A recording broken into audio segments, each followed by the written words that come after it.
তার রাসূলের মাধ্যমে জানিয়ে দিতেছেন লাইলাতুল বারাত যখন তোমাদের সামনে আসবে, লাইলাতুল বারাত যখন তোমরা পাবে, ও আল্লাহর বান্দারা, ও আল্লাহর বান্দিরা, সেই রাতে কি করো?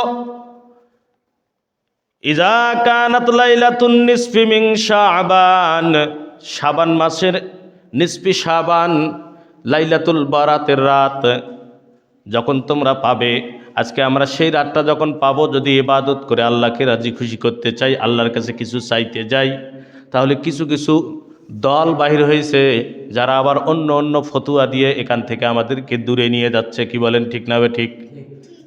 সেই দিন যদি আমরা নামাজ পড়ি, সেই দিন যদি নফল নামাজ পড়ি, ইবাদত বন্দী করি, তাহলে বলেন তো, যদি ইবাদত আমরা করি তাহলে আমাদের লাভ হবে না ক্ষতি হবে?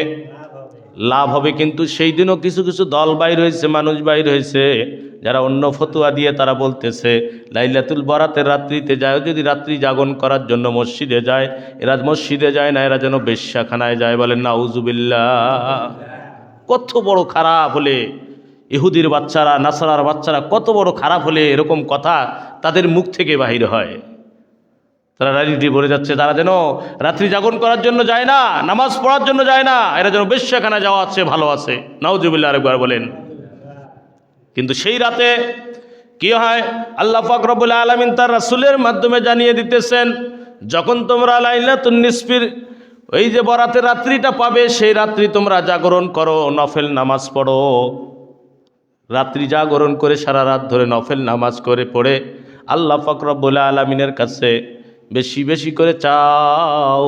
কেননা আল্লাহ পাক রব্বুল আলামিন সেই দিন আর প্রথম আসমানে বলা হচ্ছে সপ্তম আসমানে থাকে না, আল্লাহ পাক রব্বুল আলামিন প্রথম আসমানে নেমে আসে। বলতে পারেন হুজুর প্রতিদিন তো ফজরের পরে আল্লাহ প্রথম আসমানে নেমে আসে, কিন্তু সেই দিনের আশাটা বলেছে দিন তো প্রতিদিন। বলেন তো ঈদের দিন আর অন্য দিন কি একই দিন? হ্যাঁ, একই দিন হবে কি? তাহলে আল্লাহ পাক রব্বুল আলামিন প্রতিদিনে যেমন আসে, প্রতিদিনের আশাটা আর লাইলাতুল বারাতের রাত্রিতে প্রথম আসমানের মধ্যে আশাটা একই মতো নয়। আল্লাহ পাক রব্বুল আলামিন তার রাসূলের মাধ্যমে জানিয়ে দিতেছেন, ইজা কানাত লাইলাতুন নিসফি মিন শাবান ফাকুমু লাইলাহা ওয়াসুমু ইয়াওমাহা। তোমরা যখন রাত্রি যাপন করে নফল ইবাদত করলে, দিনের বেলা রোজা রাখলে, ফাইন্নাল্লাহা তাআলা ইয়ানজিলু ফিহা লিগুরুবিশ শামসি ইলাস সামাঈদ দুনিয়া ফায়াকুলু। আল্লাহ পাক রব্বুল আলামিন প্রথম আসমানে নেমে এসে বান্দা বান্দীদেরকে ডাক দিয়ে দিয়ে বলে, ও দুনিয়ার বান্দারা, কে আছো তোমরা অভাবী? কে আছো তোমরা রিজিক তালাশ করতেছো? রিজিকের জন্য আজকে তোমরা অন্যের বাড়িতে কর্ম করতেছো, মাথার ঘাম পায়ে ফেলাইতেছো। রিজিকের জন্য আজকে তোমরা চুরি চামারি করতেছো। রিজিকের তালাশ করতে গিয়ে আজকে তোমরা হালালকে হালাল মানতেছো না, হারামকে হারাম মানতেছো না। কি বলেন, ঠিক না? ঠিক। সামান্য একটু রিজিকের জন্যই তো আজকে চুরি, ডাকাতি, খুন খারাপি, এত কিছু দল নিয়ে মারামারি কাটাকাটি কত কি করতেছে। কিসের জন্য? এই রিজিকের জন্যই। কি বলেন, ঠিক না? ঠিক। আল্লাহ পাক রব্বুল আলামিন বলে, ও বান্দারা, কে তোমরা আছো রিজিক তালাশকারী? রিজিক নিয়ে ব্যস্ত হয়ে গেছো, রিজিক তালাশ করতে গিয়ে রিজিকের জন্য তোমরা চুরি করতেছো, রিজিকের জন্য তোমরা নেশার মধ্যে আসক্ত হয়ে গেছো, রিজিকের জন্য আজকে তোমরা খারাপ কাজ করতেছো, রিজিকের জন্য মাথার ঘাম পায়ে ফেলে অন্যের বাড়িতে কর্ম করতেছো। আসো আসো, এই রাতে আমি আল্লাহর কাছে চাইতে তোমার দেরি হবে, আমি আল্লাহ তোমার রিজিকের ফয়সালা করতে দেরি হবে না। বলেন সুবহানাল্লাহ। রিজিকের ফয়সালা করতে দেরি হবে না। আবার বলতেছে আল্লাহ পাক রব্বুল আলামিন, আলামিম মুস্তাগফিরিন আলামিম মুস্তাগফিরিন ফাগফির আলা আলামিম মুস্তারজিকিন ফারজুকা আলামিম মুবতালান ফাউআফিয়া। শুধু রিজিক নয়, তোমরা অসুস্থ হয়ে আসো, রোগের মধ্যে পড়ে আসো, ডাক্তারের কাছে গিয়ে লক্ষ লক্ষ টাকা ফুরাইছো, ভালো হইতেছো না, ডাক্তারের কাছে গিয়ে ভিজিট দিতে দিতে গিয়ে টাকাই শেষ করে ফেলেছো। ডাক্তারের কাছে তুমি এত বলতে পারতেছো, হাসপাতালে গিয়ে কত রাত তুমি যাপন করে আসো, আজকে তাকায়া দেখেন আমাদের মধ্যে যারা অসুস্থ, আমরা এই অসুস্থ মানুষগুলো অনেকেই কত রাত চলে গেছে যে আমরা ঘুম পাড়তে পারি নাই। কি বলেন, ঠিক না ঠিক? কত রাত আমাদের জীবন থেকে চলে গেছে যে রাতে আমরা ঘুম পাড়তে পারি নাই।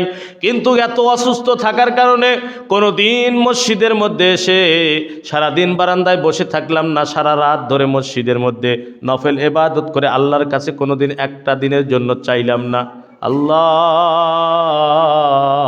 আমি অসুস্থ, দুনিয়ার ওষুধ আমার কাজ করতেছে না, কোনো ডাক্তার দিয়ে আমি শাফা পাইতেছি না।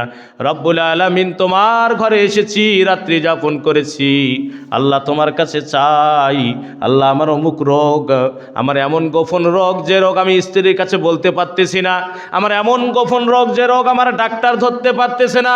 ও যুবক, তোমরাও শোনো, আমার এমন রোগ যেটা আমার বাড়ির মধ্যে, পরিবারের মধ্যে কাউকে বলার মতো নয়। গভীর রাতে এসে লাইলাতুল বারাতের রাত্রিতে আমরা যদি ইবাদত করে আল্লাহর কাছে চাই, আল্লাহ আমার এই রোগ থেকে আমাকে শাফা দাও, আল্লাহ পাক রব্বুল আলামিন বলে, বান্দা আমি তো ডাকতেছি তোমাকে, তুমি আমার কাছে চাও, তোমার চাইতে দেরি হবে, আমি রোগ থেকে শাফা দিতে দেরি হবে না। বলেন সুবহানাল্লাহ।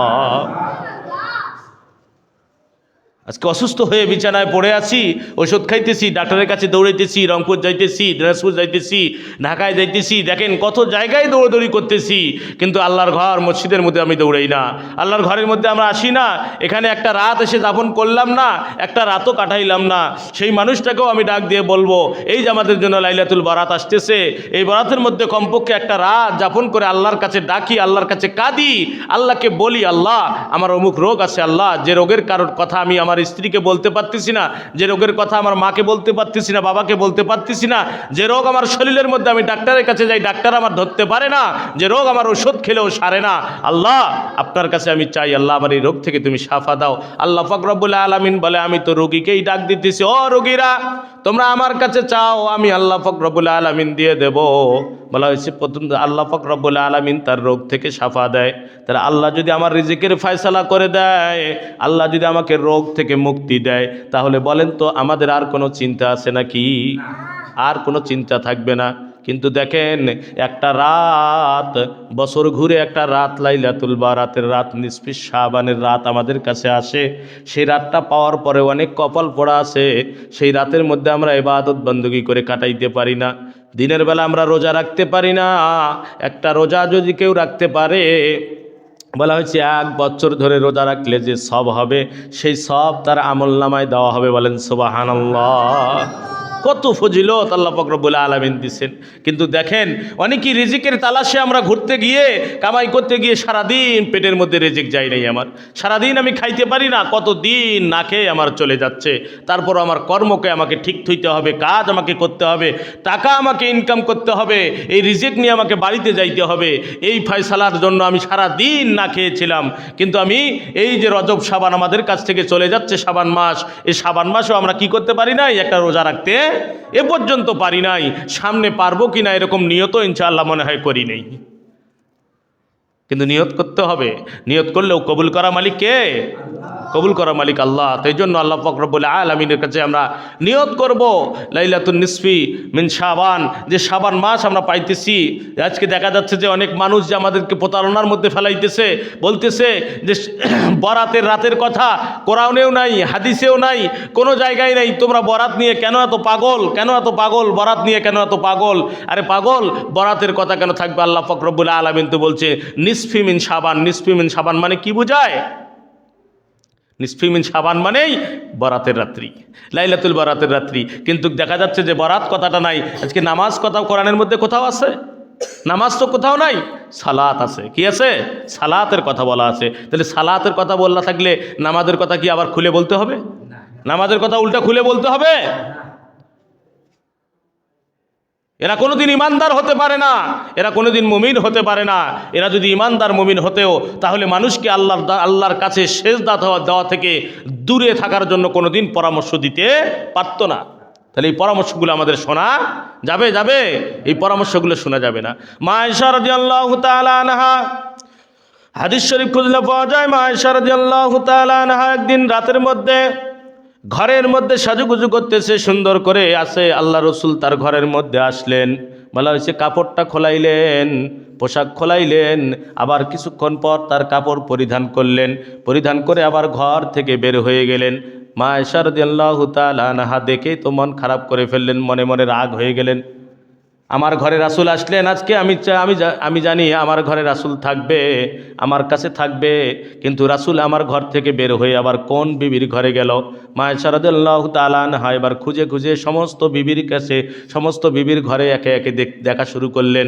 দেখলেন কোনো জায়গায় আল্লাহ রাসূল নাই, কোনো জায়গায় নাই। অবাক হয়ে গেলেন, সর্বনাশ, আমার ঘরের মধ্যে রাসূল আসলেন, কাপড় খোলাইলেন, আবার কাপড় গায়ে দিয়ে আবার কোথায় বের হয়ে গেলেন। খুঁজতে খুঁজতে মা আয়েশা রাদিয়াল্লাহু তাআলা আনহা খুঁজে খুঁজে দেখে আল্লাহ রসুল অন্য কোথাও নয়, আল্লাহ রসুল জান্নাতুল বাগের দিকে তাকাইয়া, আসমানের দিকে তাকাইয়া হাসে। বলেন আল্লাহু আকবার। গভীর রাতে আল্লাহ রসুল জান্নাতুল বাগের মধ্যে গিয়ে দাঁড়িয়ে আছে, আসমানের দিকে দুখানা হাত তুলে ডাকতেছে আর আল্লাহকে বলতেছে, আল্লাহ, এই জান্নাতুল বাগের মধ্যে আমার কত সাথী, আমার কত সাহাবারা শুয়ে আছে। আল্লাহ, আজকের এই রাতেরও ছিলাও হলে আমি নবী দোয়া করি, আমার এই সাহাবাদের কবরগুলোকে আপনি জান্নাতের বাগান বানাইয়া দেন। বলেন সুবহানাল্লাহ। তাহলে বোঝা যাচ্ছে সেই রাতে আমাদেরকেও দোয়া করতে হবে। আমাদের অনেকেরই মা নাই, অনেকেরই বাবা নাই, অনেকেরই দাদা নাই, দাদি নাই, আপনজন কতজন আমাদের কবরের মধ্যে শুয়ে আছে, কবরবাসী হয়ে কবরে চলে গেছে, যারা আমাদের দিকে চাতক পাখির মতো চেয়ে আছে, চেয়ে থাকবে। আর সেই দিন যদি আমরা কবর পাশে গিয়ে কবর জিয়ারত করতে পারি, দোয়া করতে পারি, কেননা আমার রাসূল সেই দিন কবর জিয়ারত করেছিল, সেই দিন কবরবাসীদের জন্য দোয়া করেছিল, আমাদেরকেও সেই শিক্ষা দিয়েছে। আর আমরা যদি মুসলমান ইমানদার যদি দাবি করি, তাহলে আমাদেরকেও সেই দিন কবর জিয়ারত করতে হবে, আমাদের আপনজনদের জন্য দোয়া করতে হবে, যেন আল্লাহ পাক রব্বুল আলামিন আমি সহ আমার আপনজন যারা কবরের মধ্যে চলে গেছে তাদেরকে যেন আল্লাহ পাক রব্বুল আলামিন কবরটা যেন জান্নাতের বাগান বানাইয়া দেয়। বলেন আমিন। সেজন্য সেই রাত আল্লাহ পাক রব্বুল আলামিন যেন আমাদেরকে যাপন করে নফল ইবাদত বেশি বেশি করে আল্লাহকে রাজি খুশি করা এবং আমাদের আপনজনদের জন্য দোয়া করার তৌফিক দান করে। সকলে বলছে আল্লাহুম্মা আমিন।